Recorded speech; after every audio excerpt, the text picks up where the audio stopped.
Good morning, everyone. Just joined me this morning. Unfortunately, the Join Me app decided not to function properly. I had no microphone. Anyway, apparently it's all sorted out. And switch it on, and like all computery stuff, it worked.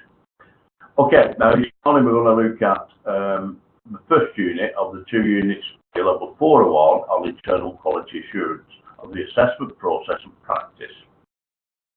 The first one is all about understanding the principles and practices of internally assuring the quality of assessment.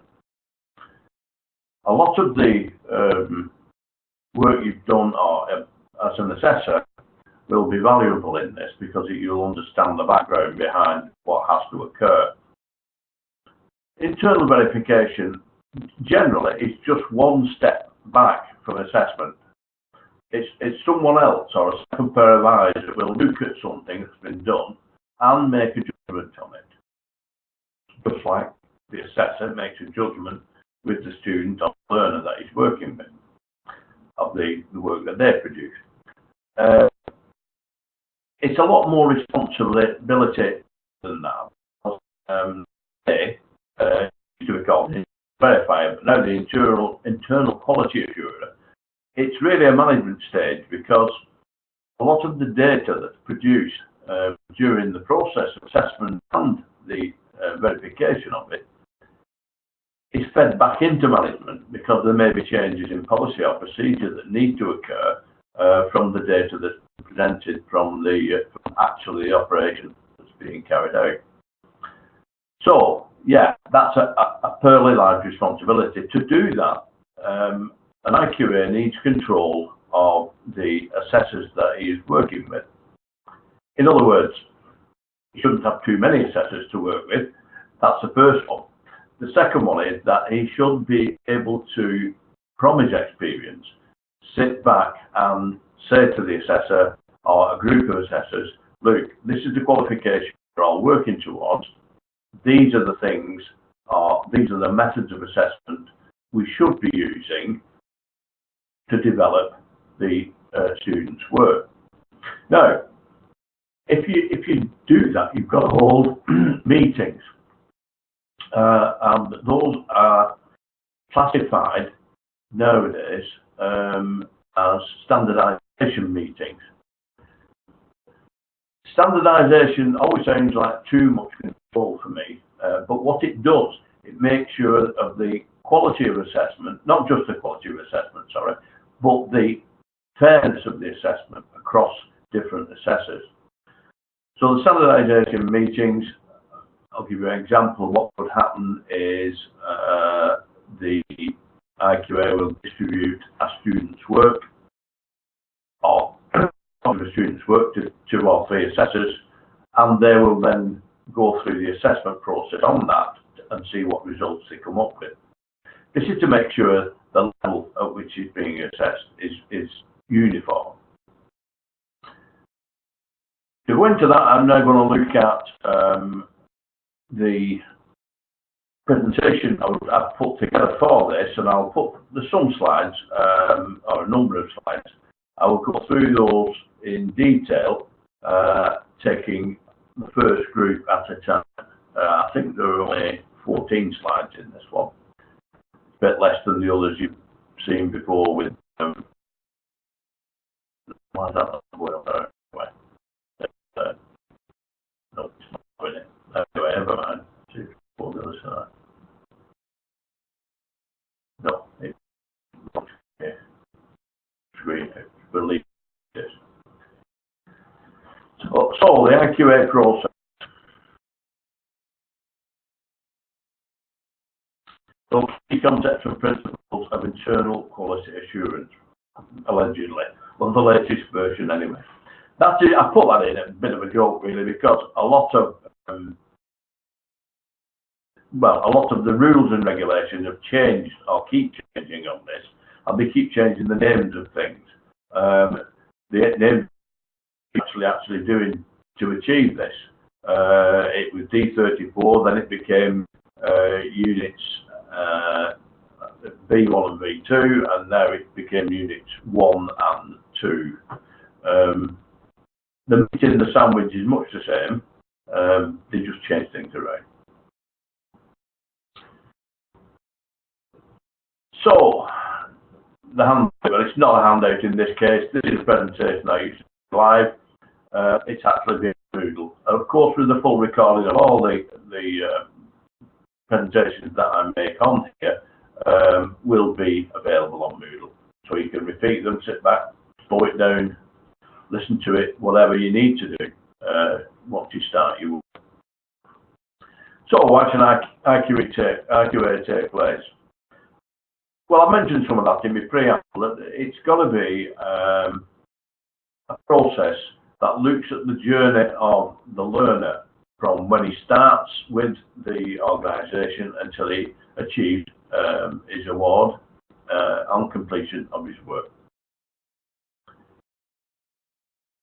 It controls or makes fair the assessment process which runs beneath IQA, and it also informs management of what's actually happening.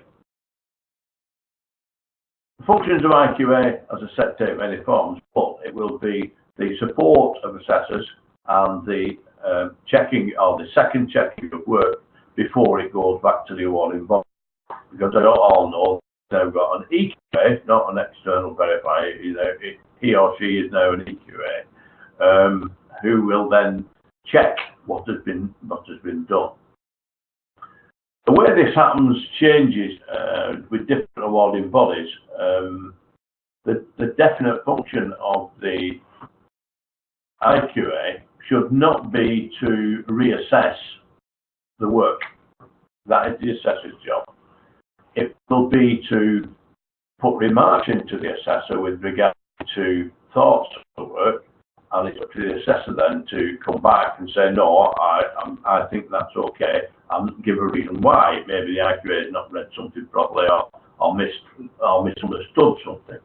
So it's a two-way process. It's not the IQA decides what the assessors will do and sort of rules open with a rod of iron. That's not. It's a two-way process because, as I said, nobody's infallible. So when you're going through work at a fairly fast pace, things can be missed or misunderstandings can be made. So sometimes the assessor will come back and say, no, I've got that covered here, or I've got that covered there.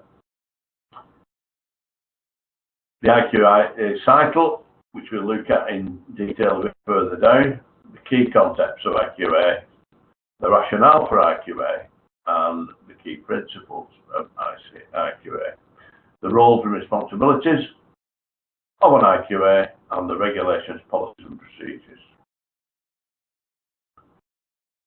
So why should it take place?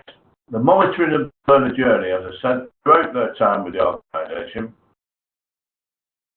it will make sure that the learners have received a quality service and that the assessment has been correct and fair. To put in a nutshell what I've been waffling on about for the last 5 minutes.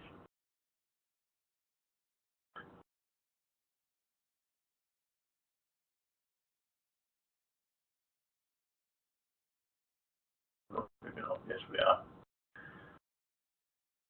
Plan what will be collected, from whom and when. Observe training and assessor practice. That means that periodically the IQA should watch the assessor doing an observation, for instance, and give developmental feedback if necessary. Sample assessment records, learners' work, and assessor decisions. That word sample is important. Technically, when there's not too many students and we're going through the process, probably every unit will get checked by the IQA. In the real world, when there's lots and lots of students and several assessors, the IQA couldn't possibly do all that. So what it tends to do is take a sample. So it will cover all the units of the qualification over a number of students and probably 2 or 3 assessors. Meet with learners and others, for example, witnesses, and ask how they feel the process is going, to get feedback from them. I'll come to witness testimonies in a while. We'll go back to members the assessor course. Witness testimony is given by somebody that's observed the candidate or the learner doing an operation or delivering some information, and said it's okay. The IQA has to be confident that that witness understands the standard of what's got to be achieved, yeah, so that the witness is valid. Facilitate the standardisation of assessor practice. Now, I've already mentioned this. It's all about standardisation meetings to check that people are assessing the same thing the same way, in the same, and coming to the same decisions. Whole team meetings. Those are separate from standardisation meetings. Team meetings are really a chat to make sure that everybody's okay, they're coping with the work okay, they're not feeling overloaded or whatever, and again, to give support to those assessors where they need it. As an assessor, your first line your first DOS is the IQA. If you're not sure about something, or you're not sure how to go about something, or how to what's the best sort of assessment for a preparation, it's to go back and speak to your IQA, who will then come up with, the result that you want. Sometimes, of course, and I've experienced this as an internal verifier, you'll come up against something and think, I'm not sure. It happened to me once only, and it was an experienced assessor that came to me. This is why I was, concerned, and I thought to myself, no, I'm not sure about that either. And of course, it's like a stepping stone backwards. The IQA, who does he contact? He contacts the EQA of the awarding body, and they come up with a result that's required. And I will say that in this instance, the EQA was not sure either. One of the problems with that, and they had to go back to the awarding body process themselves, who then came back with an answer. But I said, you've got your path backwards. Whenever you talk or you need information, always go back to your awarding body. I've put down on here what I've already said. Again, internal verification was the previous term for the monitoring of assessment. However, IQA monitors the whole process from when a learner commences the leave, also with input into the management strategy.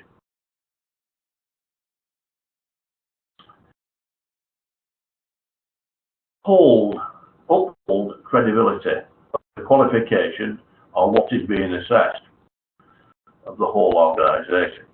That's the credibility. If people were just handing diplomas and certificates left, right, and centre and saying, look how good we are, without any check on the credibility of those certifications, then it would actually destroy the whole ethos of learning and achieving.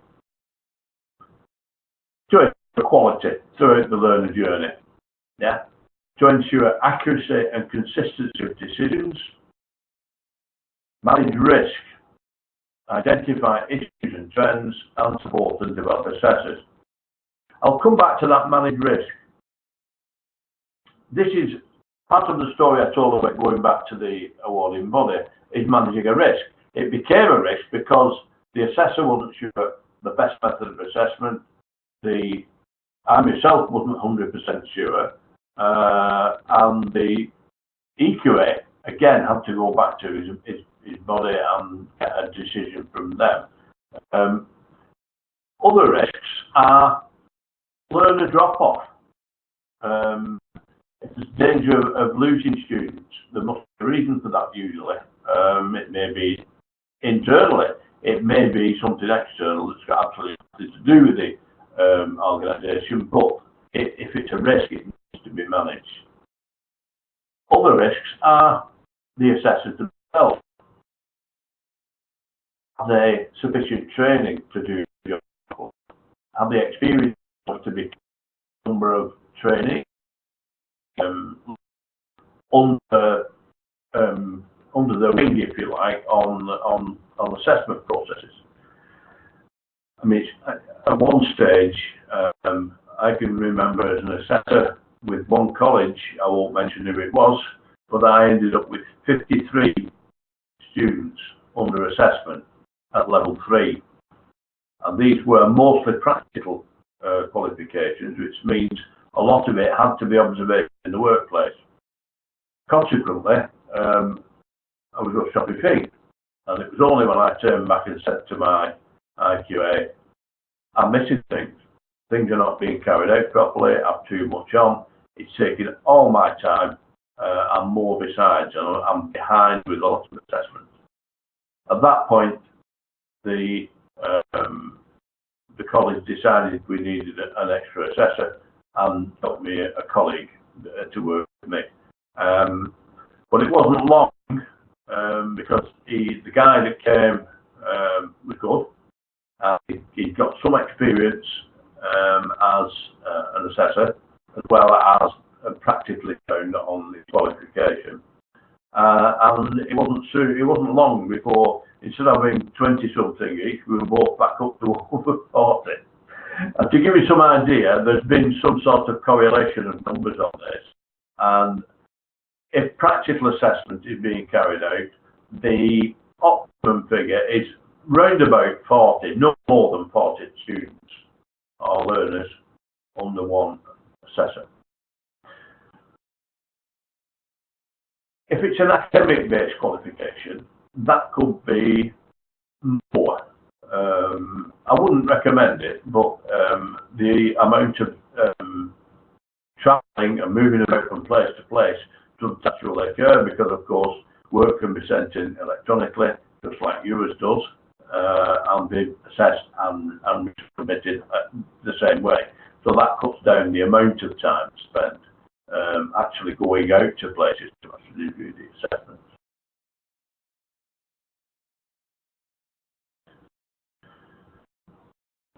Fairness, yeah, come back to this. If there was no external verification or formal validation taken by learners, there has to be a system of monitoring the performance of the assessors. If not, assessors might make incorrect judgments or pass someone who hadn't met the requirements because they were biased or missed them or didn't understand them or were unsure of the standards themselves, coming back to what I said previously. This does occur. Under pressure, people make mistakes, and it needs that second line of defence, if you like, to make sure the system of monitoring performance is in place.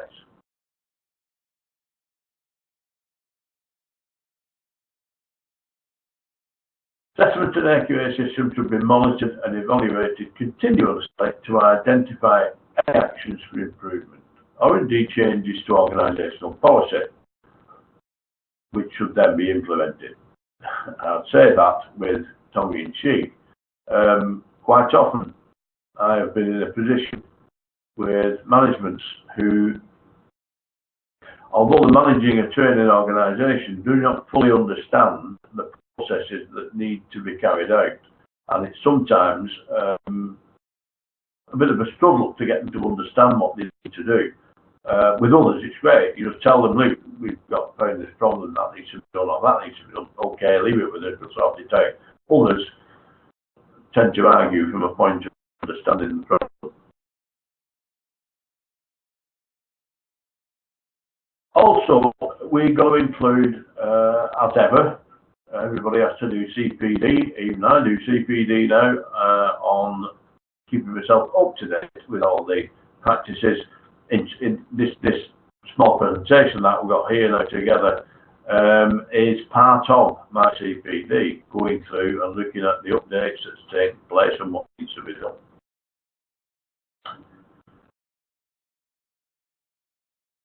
According to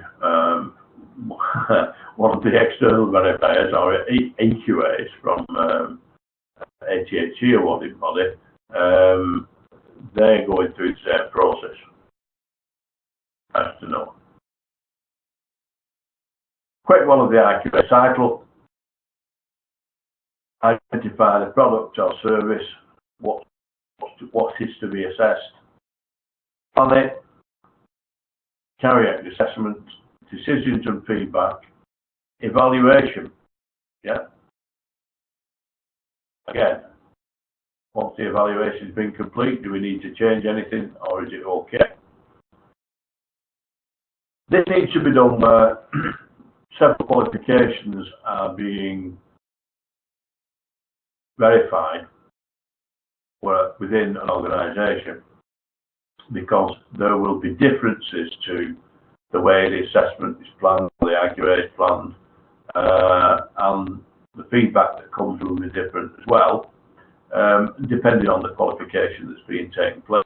But that cycle will occur whichever qualification is being taken. That process will be gone through.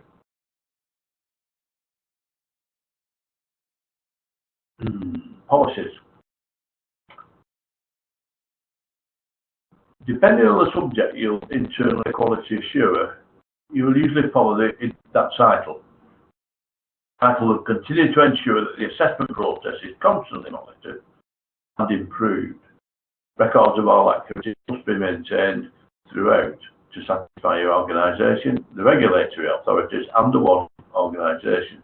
Now, this is different of recording. What I tend to do as IQA is put together a sampling plan over a 3-month period, so that I will sample some years on different qualifications or within that 3-month period, and go through the cycle with those students. I will then do a further cycle for the next 3 months after that, and then a further cycle for the next 3 months after that. I do them in 3 months because with the number of students we've got, that tends to be the optimum time for me to be able to get everything done and to make sure that I've got sufficient samples to make sure that everything is being done correctly.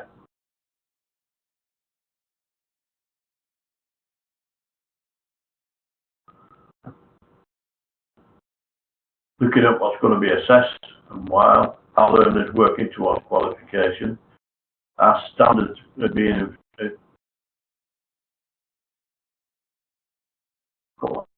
this thing is joining me. It's not very good. No. And the staff being observed in the job role and the criteria will need to be clear. Any of the units from qualification, learning objectives or aspects of a job specification or qualification. Learners should be allocated to assessors in a fair way. For example, according to location, experience and workload. This is harking back to what I was saying previously, to make sure that the assessors are not overstressed in the number of students they've got. The learners should be allocated in a fair way. It depends also on the assessor's needs analysis. If it's a new assessor, obviously he's got to have a small workload and needs to be checked probably. Well, I will put this up on here. I've not got one with me at the minute, but I will put one in onto the Moodle platform for you. It is a strategy, an IQA strategy, and this says what you will do and when. It's how it will operate, basically. I don't know why I didn't put that in before. It's only have to read that bit now that I've picked that up. Again, according to experience on our workload and where they are as well. As I said, if they're going to be moving about a lot from place to place, if they do a lot of work with employers or that sort of thing, and you're going out to employers, then obviously the workload needs to be reduced or travelling and moving around.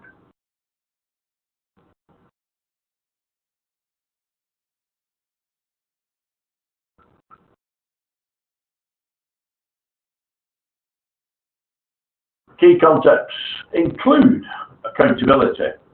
Very much you're accountable for much of what goes on in the whole operation. This is why I said it is a management process, and this is why it's a level 4. Even though it's only 2 units, it's actually a level 4 qualification in its own right. Again, assessment strategies. There it is again. I haven't put that in, I will do. Risk factors, evaluations, interim or summative sampling. Well, that's slightly different now. We now have formative sampling. We used to have formative sampling, which was initial assessment and so forth. Then interim sampling, which was during the process of assessment, not before it's complete, and then summative at the end. What we tend to do is we have a continuing formative assessment. This may be in the terms of verbal information recorded. It may be in the form of written or documented work where students sent in work. It's been formatively assessed and then sent back for rework or additions to be added or whatever, so that it's a clear indication of feedback to the learner. Transparency. Now that's important. It's got to be seen to be working by everybody. It's not just a process that you carry out separate from everybody else. It's got to be very clear what your operation is and what you do. Having a reason, a rationale, a reason to be. And again, the accountability bit is being accountable to your organisation, but also to the external bodies. You are the link between the awarding body and the organisation, so you're accountable to both.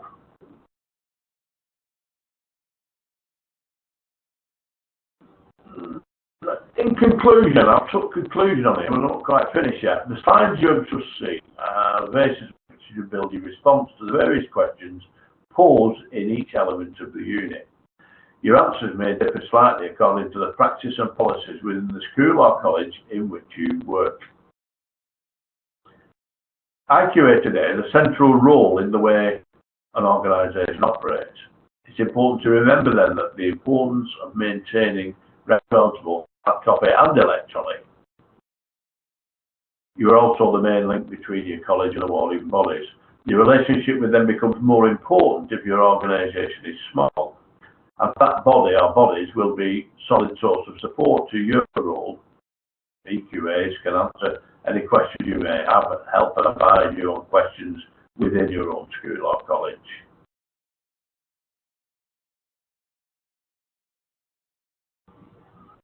Tap evidence for your portfolio. Your evidence for this will be made up of examples of documents you use within your school or your college.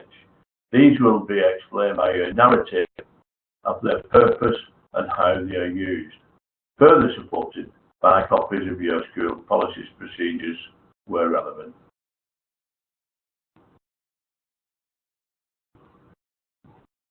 That actually concludes the first part of the IQA process. I'll close that down. I just wanted to look at one more thing before we go.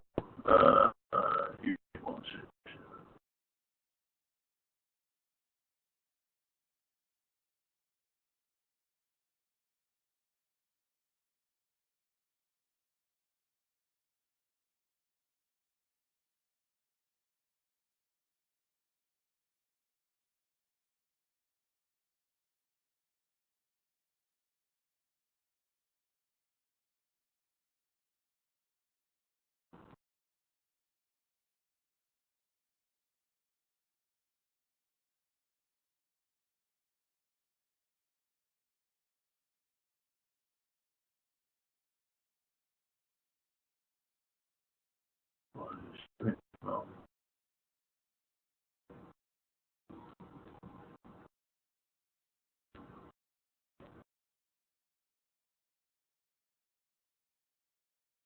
we are.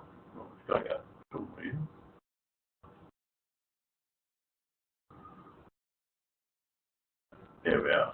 Okay.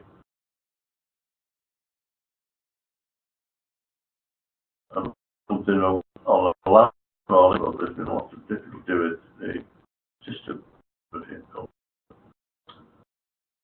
Again, a lot of this will say refer to the PowerPoint slides for the main points to enlarge on.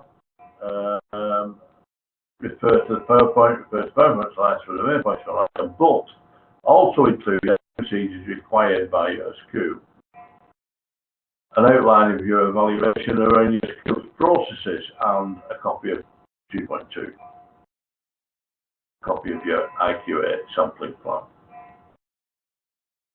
I will put on to Moodle some sampling plans, if you like, and also I'll make sure that you've got a copy of the strategy.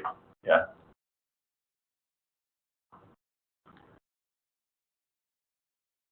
Again, summarise the preparation that needs to be made for AQ, including information collection, communications, administrative arrangements and resources. This is the PowerPoint slide, but also use your software to operate within your organisation. Different techniques for sampling, and again, there will be a further presentation which will cover some of those. Okay, and please do use in the quality of assessment process. Yeah. That is all I wanted to cover today. We'll cover some more of this, come back actually to, and thank you all for listening. This has been recorded and will be on Moodle to come back to. Thanks again.